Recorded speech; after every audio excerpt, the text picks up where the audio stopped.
Democratic illusion. The episode's voting system is a masterfully crafted mockery of democratic processes, particularly in how it presents the illusion of choice while maintaining absolute control. Players are given the freedom to vote whether to continue the games or leave, but this supposed democracy is poisoned from the start. The key subversion lies in the frontman's brilliant manipulation, masquerading as Player 001, a wickedly ironic callback to Season 1. He ensures the vote goes his way.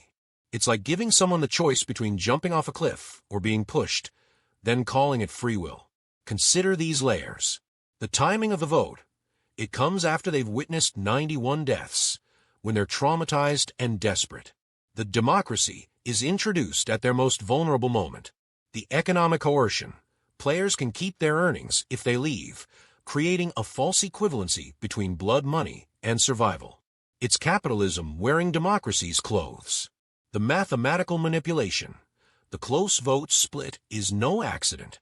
It's designed to make each player feel their vote mattered while the outcome was predetermined. It's particularly biting how this mirrors real-world instances where democratic systems become tools of control rather than liberation. The players aren't participating in democracy. They're performing in its funeral. What makes this theme especially potent in Episode 3 is how it breaks down the fantasy that democratic processes alone can save us from systemic violence. The vote becomes another game within the game, another form of control masquerading as choice. Systemic manipulation, the most brilliant example, is how the frontman operates as Player 001. This isn't just about infiltration. It's about how systems of power maintain control by being inside the very resistance against them. By participating as a player, he's not just gathering information. He's actively shaping the narrative from within. The manipulation works on multiple levels. The strategic game design. Red light, green light isn't randomly chosen as the first game. It's specifically designed to create maximum psychological impact. The doll's innocence contrasts with its lethal power, a metaphor for how systems mask their violence. Information control. Players are fed selective information about survival rates. Gi-hun's attempts to warn others are undermined by the system's orchestrated chaos. The truth becomes just another tool of manipulation. The psychology of hope. Players aren't just manipulated through fear. The system dangles the possibility of escape through voting. Each small choice they're given is actually another form of control. The most insidious part. The players start to internalize and perpetuate the system themselves. Like when the survivors rationalize continuing the game, they've absorbed the logic of their oppressors. This episode particularly shows how systemic manipulation isn't just about direct control. It's about creating an environment where people willingly participate in their own subjugation. It's far more effective to have people believe they're making choices than to force them directly. False leadership. Consider Gi-hun's position first. He returns as someone who's been through it before, positioning himself as a natural leader who can guide others to survival. Yet there's a bitter irony here. His leadership, while well-intentioned, ultimately serves the system he's trying to fight against. By helping others survive red light, green light, he's actually ensuring more players remain in the game, feeding the very machine he wants to destroy.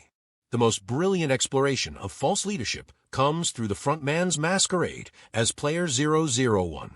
Being 001 suggests primacy, authenticity. It's a deliberate echo of the first season's ILNOM. The number itself becomes a prop in this theater of deception. The performance of vulnerability.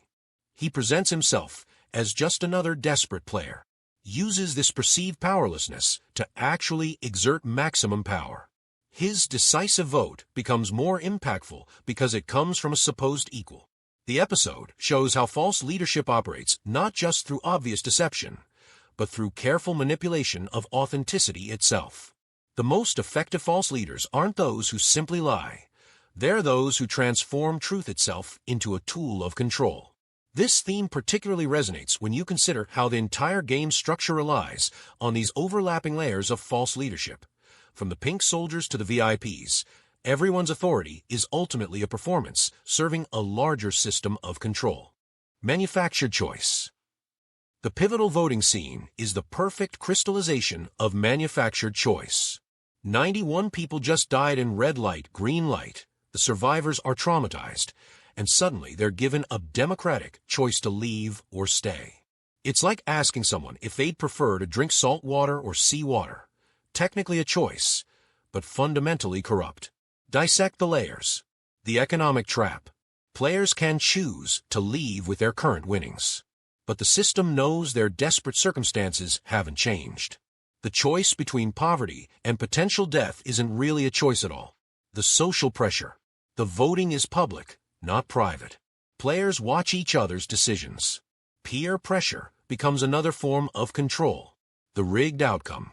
Front man, as player 001, holds the deciding vote. The close split is engineered to create an illusion of real democracy. The system wins either way. If players leave, they validate the game's fairness. What's particularly devastating is how this episode shows that manufactured choice is actually more effective than direct force. The players who choose to stay feel responsible for their fate, which makes them less likely to rebel against the system that trapped them. It's like that old magician's trick. Pick a card, any card. Except every card in the deck is marked, and the real trick is making you believe you had a genuine choice. Surveillance theater. The giant doll in red light, green light is the perfect embodiment of this concept. The performance of watching. The doll isn't just a surveillance device. It's deliberately childlike and overtly theatrical. The singing and head-turning become a macabre performance. Players are forced to be both actors and audience. Multi-layered observation. Players watch each other. Guards watch players. Front man, disguised as 001, watches from within. VIPs presumably watch from somewhere. Each layer creates its own performance. The psychological theater. Players know they're being watched, but they don't know by whom or when. The uncertainty itself becomes part of the performance. Like Schrodinger's surveillance, you must act as if you're always being observed. What's brilliantly twisted about this episode's take on surveillance theater is how it flips the traditional dynamic. The surveillance isn't trying to be hidden. It's flamboyantly obvious. The doll's exaggerated movements, the guards' pink suits, the entire setup is meant to be seen being seen. It's like a twisted version of Bentham's panopticon, but instead of hiding the watchers, it turns them into carnival performers themselves. Recursive trauma. This is perhaps the most haunting theme of Episode 3. The recursive trauma manifests brilliantly through Gi-hun's return to red light, green light. He's not just witnessing the game again. He's reliving his own trauma while simultaneously watching others experience it for the first time. It's like being forced to watch your own nightmare play out in real time, but now you're conscious and cannot wake up. Gi-hun knows exactly what's coming. His warnings to others mirror Nam's hints from Season 1. His attempts to save others become a reenactment of his own survival. The front man, as 001, perpetuates the very system that likely traumatized him. Each death echoes previous deaths. The trauma becomes self-perpetuating, like a mirror reflecting itself infinitely. The episode masterfully shows how trauma doesn't just repeat, it compounds and evolves. Each new layer of suffering builds upon the last, creating an ever-deepening spiral of psychological horror. And now, to tie everything together, what makes Episode 3 a masterwork of social horror isn't just its individual themes, it's how it transforms a children's game into a grotesque mirror of modern society.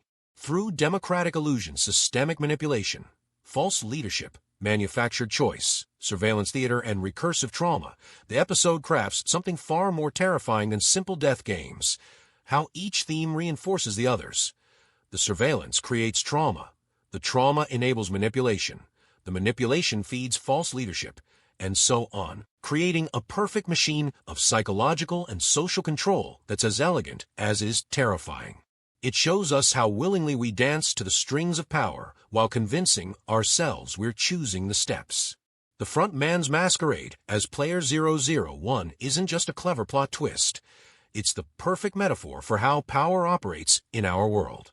The oppressor doesn't just watch from above. They walk among us, vote with us, pretend to be us. And like the players who vote to continue their own destruction, we often find ourselves championing the very systems designed to keep us in check. The true horror of Episode 3 isn't in its body count. It's in the realization that the game never really ends. Like the giant doll in red light, green light, the episode itself becomes a mirror, reflecting our own societal games back at us. Games where we too often mistake the illusion of choice for freedom, and the performance of democracy for actual power. We exit one red light, green light, only to find ourselves at the starting line of another, forever caught in the deadly dance between the illusion of choice and the reality of control. And perhaps that's why this episode cuts so deep. Because when we look into its eyes, like the giant doll's scanning gaze, we don't just see a game. We see ourselves, frozen in position, desperately hoping we've made the right moves in a game we never chose to play.